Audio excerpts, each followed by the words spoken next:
सृष्टि के आरंभ से ही कालचक्र का अस्तित्व था। देवताओं के बीच में समय समय पर बातें उठती थीं कि कौन कालचक्र को नियंत्रित करता है, लेकिन किसी को भी इसका स्पष्ट उत्तर नहीं था। एक दिन कैलाश पर्वत पर महादेव ध्यान में लीन थे।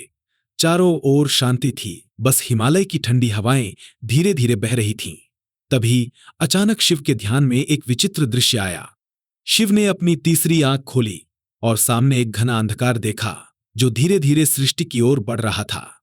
यह अंधकार साधारण नहीं था, यह कालचक्र की शक्ति का संकेत था, एक शक्ति जिसे अभी तक किसी ने भी पूरी तरह से नहीं समझा था।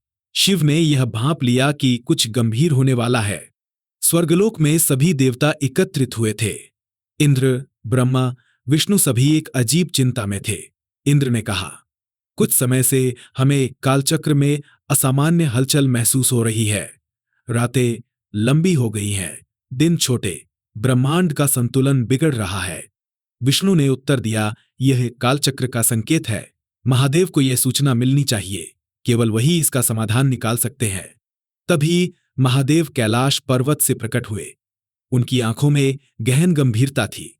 उन्होंने देवताओं से कहा, मैंने कालचक्र की शक्ति को महसूस किया है। यह शक्ति प्राचीन और खतरनाक है। हमें तुरंत इसका समाधान खोजना होगा। देवताओं की प्रतिक्रियाएं आशंका से भरी होती हैं।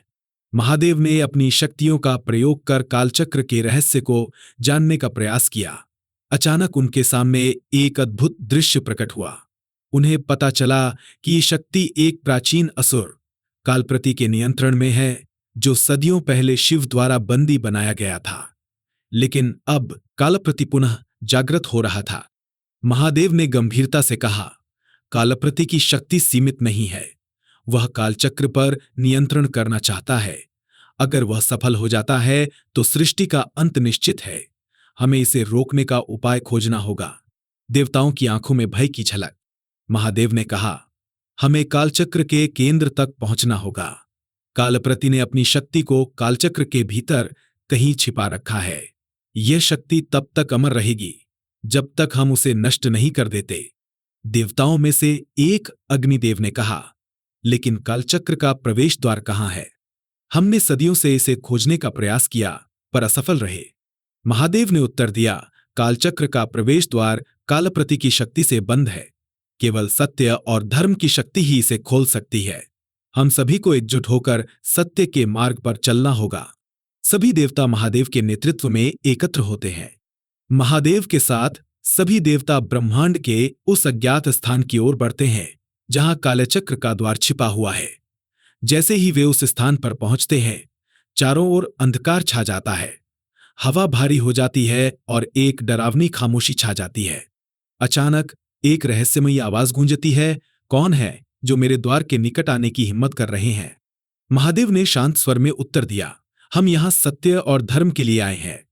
कालचक्र पर तेरा अधिकार नहीं हो सकता। कालप्रति अंधकार और गहरा हो जाता है।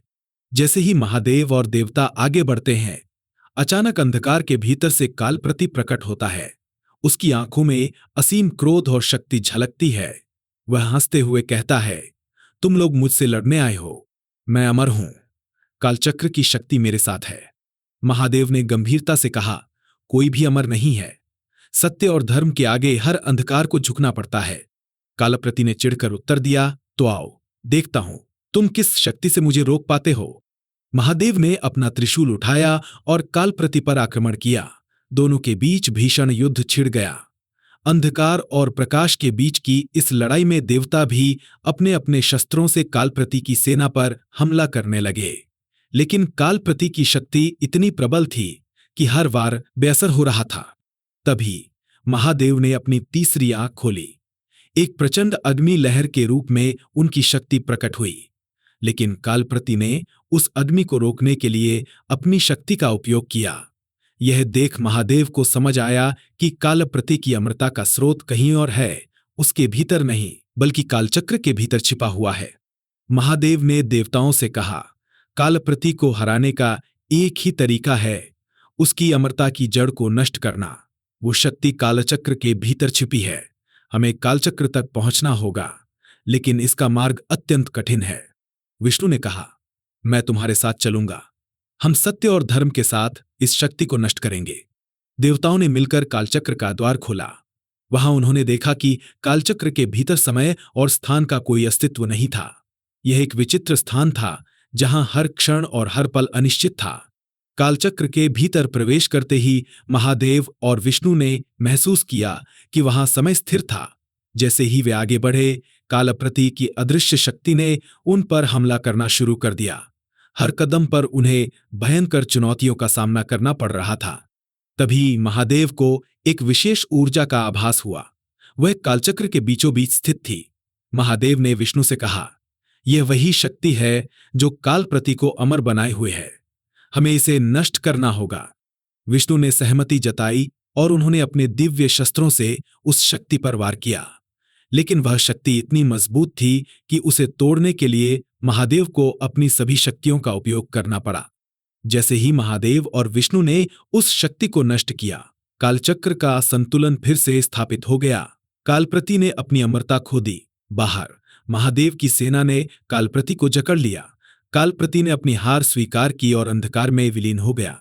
सृष्टि का संतुलन फिर से बहाल हो गया था। महादेव ने देवताओं से कहा, सत्य और धर्म की शक्ति ही सृष्टि का असली आधार है। चाहे जितनी भी कठिनाइयां आए, सत्य के मार्ग पर चलने वाला कभी नहीं हारता। देवताओं ने महादेव की जय जयकार की और पूरे ब्रह्मांड में प्रकाश फैल गया।